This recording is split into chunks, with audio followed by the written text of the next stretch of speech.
আসসালামু আলাইকুম, স্বাগতম জানাচ্ছি বিবিসি নিউজ আন্তর্জাতিক সংবাদে। শুরুতেই সংবাদ শিরোনাম, এরপর বিস্তারিত। মার্কিন দূতাবাসের বিশেষ সতর্কবার্তা, বেকায়দায় পড়ছেন ট্রাম্প। ইরান ইস্যুতে মোদিকে অবস্থান স্পষ্ট করতে বললেন রাহুল গান্ধী। মধ্যপ্রাচ্যে উত্তেজনায় রাশিয়ার পোয়াবারো। আপনি যদি ইসরায়েলের ধ্বংস চান এবং মুসলিমদের পাশে থাকেন, তাহলে ভিডিওতে লাইক করে চ্যানেলটি অবশ্যই সাবস্ক্রাইব করে দিবেন এবং আপনার মূল্যবান মতামত অবশ্যই কমেন্টে লিখে জানিয়ে দিবেন। এখন বিস্তারিত। মার্কিন দূতাবাসের বিশেষ সতর্কবার্তা। সৌদি আরবের পূর্বাঞ্চলের দাহরান শহরে সম্ভাব্য ক্ষেপণাস্ত্র ও ড্রোন হামলার আশঙ্কায় দেশটিকে সতর্ক করেছে যুক্তরাষ্ট্র। মঙ্গলবার সামাজিক যোগাযোগ মাধ্যম এক্সে দেওয়া এক বার্তায় সৌদিতে নিযুক্ত মার্কিন দূতাবাস উচ্চমাত্রার সতর্কতা জারি করে। মার্কিন সংবাদমাধ্যম সিএনএনের খবরে বলা হয়েছে, দাহরানে অত্যন্ত জরুরি ও আসন্ন ক্ষেপণাস্ত্র ও ড্রোন হামলার হুমকি রয়েছে বলে সতর্ক করেছে মার্কিন দূতাবাস। দূতাবাসের পক্ষ থেকে জানানো হয়, কেউ যেন কনসুলেটে না যান এবং দ্রুত নিরাপদ স্থানে আশ্রয় নেন। সতর্কবার্তায় আরও বলা হয়, বাইরে বের না হয়ে ঘরে অবস্থান করতে। সম্ভাব্য পরবর্তী হামলার বিষয়ে সজাগ থাকতে দাহরানে অবস্থানরত মার্কিন নাগরিকদের প্রতি আহ্বান জানানো হয়েছে। কনসুলেটের কর্মীরাও নিরাপদ আশ্রয়ে রয়েছেন বলে জানানো হয়। এর আগে সৌদি আরবের রাজধানী রিয়াদে অবস্থিত মার্কিন দূতাবাসের কাছে দুটি ইরানি ড্রোন আঘাত হানার ঘটনার পর নতুন করে এই সতর্কতা জারি করা হয়। আরও দুটি ড্রোন দূতাবাসের আশপাশে আঘাত হানে বলে জানানো হয়েছে, তবে এতে এখন পর্যন্ত হতাহতের কোনো খবর পাওয়া যায়নি। দাহরান শহরটি ভৌগোলিকভাবে ইরানের নিকটবর্তী। ইরানের সামরিক বাহিনী দাবি করেছে, তারা দাহরানে অবস্থিত মার্কিন কনসুলেট লক্ষ্য করে ড্রোন ও ক্ষেপণাস্ত্র হামলা চালিয়েছে। আপনি যদি ইসরায়েলের ধ্বংস চান এবং মুসলিমদের পাশে থাকেন, তাহলে ভিডিওতে লাইক করে চ্যানেলটি অবশ্যই সাবস্ক্রাইব করে দিবেন এবং আপনার মূল্যবান মতামত অবশ্যই কমেন্টে লিখে জানিয়ে দিবেন। বেকায়দায় পড়ছেন ট্রাম্প দখলদার ইসরায়েলের সঙ্গে যৌথভাবে ইরানে হামলা চালিয়ে খোশ মেজাজে থাকতে পারছেন না মার্কিন প্রেসিডেন্ট ডোনাল্ড ট্রাম্প। একের পর এক আসছে দুঃসংবাদ। কখনো পাচ্ছেন নিজের সৈন্যদের মৃত্যু, আবার কখনো পান যুদ্ধবিমান হারানোর খবর।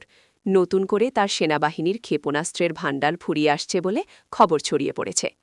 বিষয়টি নিয়ে উদ্বেগ উৎকণ্ঠার মধ্যে মার্কিন প্রেসিডেন্টের জন্য আরেক আসন্ন বিপদের কথা জানিয়েছেন ট্রাম্পের সাবেক নিরাপত্তা উপদেষ্টা জন বোল্টন।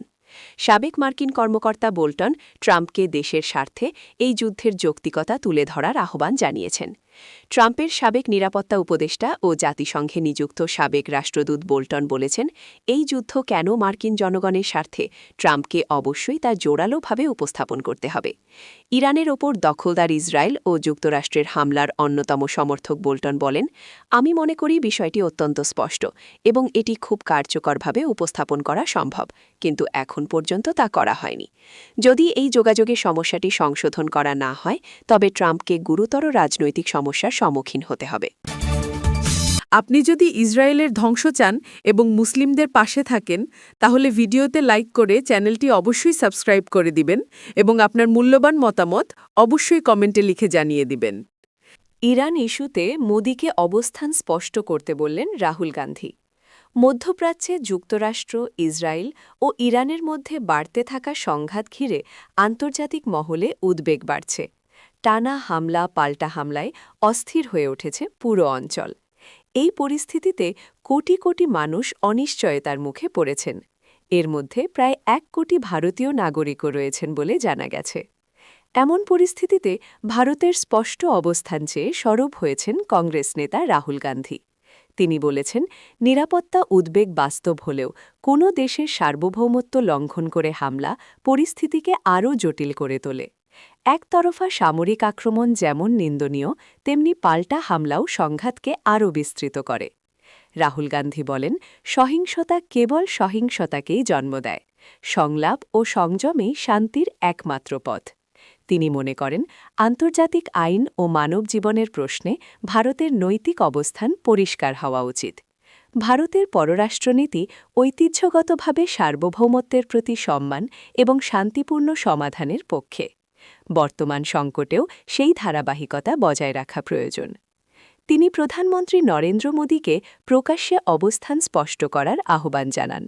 কোনো রাষ্ট্রপ্রধানকে হত্যা করে বিশ্ব ব্যবস্থাকে সংজ্ঞায়িত করার প্রচেষ্টা সমর্থন করা যায় কিনা সে বিষয়ে ভারতের অবস্থান জানানো দরকার বলেও মন্তব্য করেন তিনি।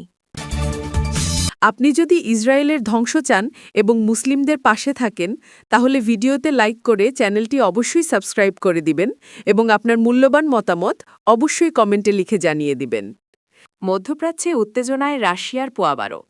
ইসরায়েল ও যুক্তরাষ্ট্র যৌথভাবে ইরানে হামলার করার পর মধ্যপ্রাচ্য জুড়ে সংঘাত ছড়িয়ে পড়েছে।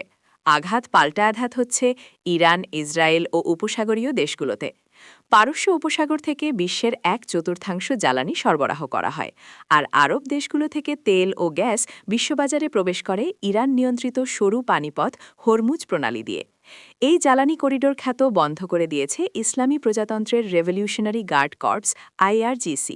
এতে হু হু করে বাড়ছে জ্বালানির মূল্য। ইউরোপের বাজারে গ্যাসের দাম 30% বৃদ্ধির খবর পাওয়া গেছে। তবে এতে একটি রাষ্ট্রের কপাল খুলে গেছে। রুশ অর্থনীতিতে প্রভাব। রুশ বার্তা সংস্থা তাসের একটি প্রতিবেদন অনুযায়ী মঙ্গলবার 30 মার্চ স্টক মার্কেটে লেনদেন শুরুর সঙ্গে সঙ্গে রাশিয়ার শেয়ার বাজার ঊর্ধ্বমুখী হয়েছে। তেল ও গ্যাসের দাম হু হু করে বাড়ছে, যার উল্লেখযোগ্য অংশের সরবরাহকারী রাশিয়া। মার্কিন রাজনৈতিক বিশ্লেষক জন কাবুলিজ বলেন, ইরানের বিরুদ্ধে মার্কিন ইসরায়েলি হামলার কারণে বিশ্ববাজারে কাঁচামালের দাম বাড়ায় রাশিয়া সহ বেশ কিছু রপ্তানিকারক দেশের রাজস্ব সাময়িকভাবে বাড়তে পারে।